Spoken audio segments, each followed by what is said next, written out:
Hey guys, what's going on? Welcome back to the show. So for this week's episode, we are reviewing the Nike Vapor One. Last week we reviewed the Nike Vapor Elite ball, which has a lot of similarities. I figured it would be cool to drop a video of the Vapor One right after. Not necessarily to do a side-by-side comparison, but just to give an idea to you guys on the differences, quick differences between the Vapor Elite and the Vapor One. Also maybe to help people if you're interested in purchasing either or of the balls. Maybe you have this one, you want to get the Vapor Elite or vice versa, you know? So let's get into the review. So I've had this ball for a little bit of time.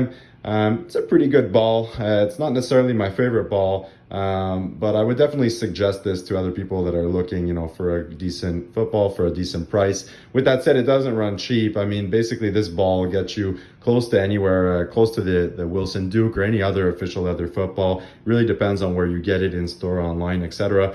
But we all know that official leather footballs are pretty expensive, you know? So with that said, the Nike Vapor One is the more mass-produced version of the Nike footballs. You know, the Vapor Elite, we talked about in the last video, is made by Big Game USA down south in Dallas, Texas. So the Vapor One is more mass-produced, what you can purchase in stores, online, and it's actually made in Vietnam, which is really interesting.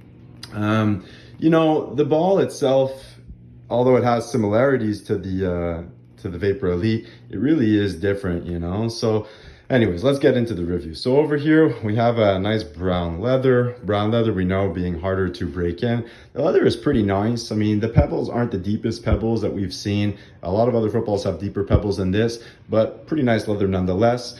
We have to say that this leather does have some kind of composite feel to it. It just doesn't feel like the other leathers that we're used to, whether they're brown, tan, or red. Again, it has a bit more of a plasticky feel. Nonetheless, it isn't a composite ball, and it doesn't feel like a composite ball. It just doesn't have the same kind of leather as other leather footballs that we're used to.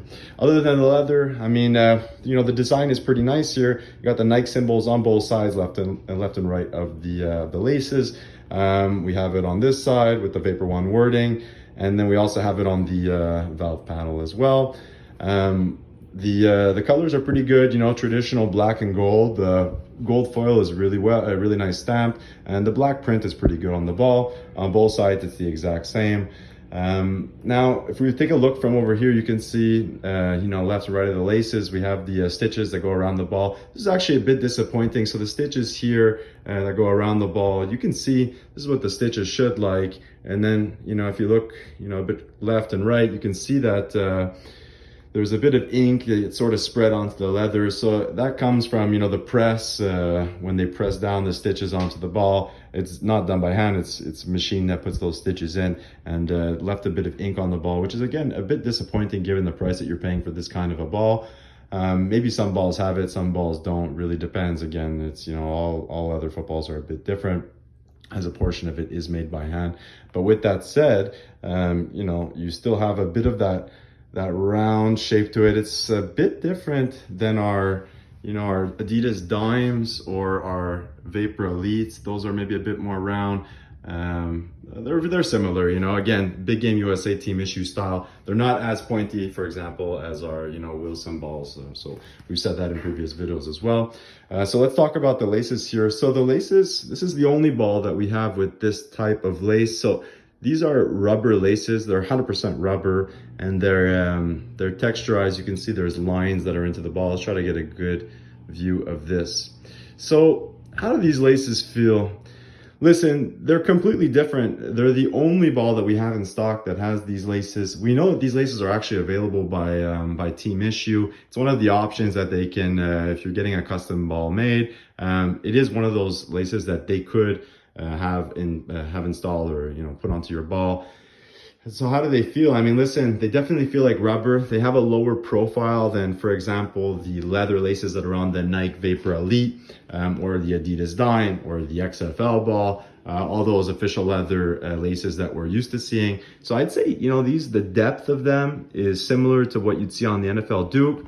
The width of them, the size, is similar to what you'd find, for example, on the Vapor Elite. If we were to do a comparison here, the size is basically the exact same. Again, it's just two completely different laces in the sense, the material, you know? So whereas the Vapor Elite has the leather, and the Vapor One has rubber laces. So the texture is pretty good though. I mean, the grip is nice. Although they're not my favorite laces, I have to admit that the grip is really good. You know, rubber definitely does stick well to your hands, you know. With that said, when it does get wet, it does get a tiny bit slippery, but not that slippery, you know. So anyways, good, pretty much good grip with the laces over here. So other than the laces, we got the 2 white stripes. These are as per the NCAA regulations on the top 2 panels of the ball. And then we have stitches basically left and right of the white stripes.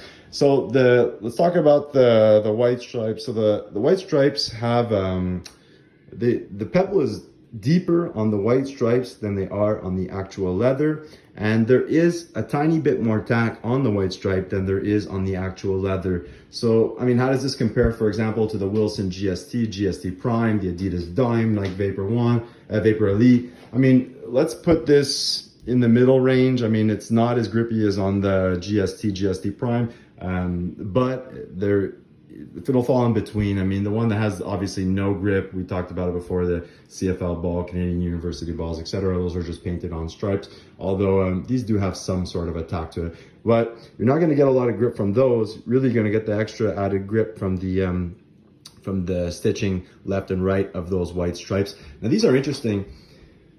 The Vapor Elites, they're an option on the Vapor Elites. Some teams have them, some teams don't in the NCAA. It's a question of preference, team preference, QB preference, etc., what they want. And these stitches are interesting because they're on all of the Vapor Ones, obviously. It's a mass-produced ball, but they're the largest stitches, and I think you can see that here. They're quite large. They're the largest stitches on any ball that we've reviewed. So on the Vapor Elite, they're tighter knit together. These are significantly larger, and you know, the ones on the GST and the GST Prime are tiny. So how does this feel? I mean, these really add a significant amount of grip and texture to the ball. They really help for throwing more than anything else. I mean, not so much for catching or picking up the ball, but they really do add a lot of grip, and they really do actually look good on the ball. So we're gonna say A1 for the stitches. Now, what's interesting, I'm gonna try to get a view of this, a close-up. The way that the leather and the white stripes, so the brown leather and the white stripes come together, you can see that the brown leather is basically knit on top of the white stripe. And that's interesting because you can actually feel the difference in depth with your fingers between the brown and the white stripe. So no other ball that we have is built like that. And it's interesting because its closest, you know, sibling, the Vapor the Vapor Elite or the Adidas Dime, those are literally just stitched onto the ball. But you know, the white stripe, the way it's printed onto the ball, it doesn't add any depth. It's basically tied into the you know, or on the actual leather, whereas this is stitched in, or tied in, I should say, to the leather. So it's interesting. Again, untraditional, but does add grip, you know. So let's put it like that.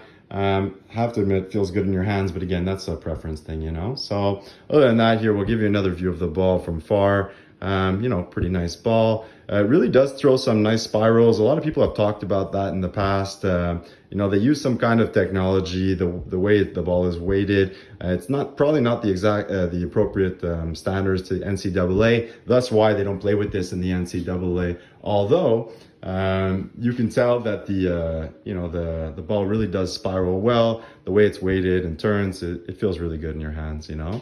So other than that, you know, what's really interesting, I guess disappointing about the ball, again, this is a mass-produced ball. For some reason, they've got this barcode print on the lower panel.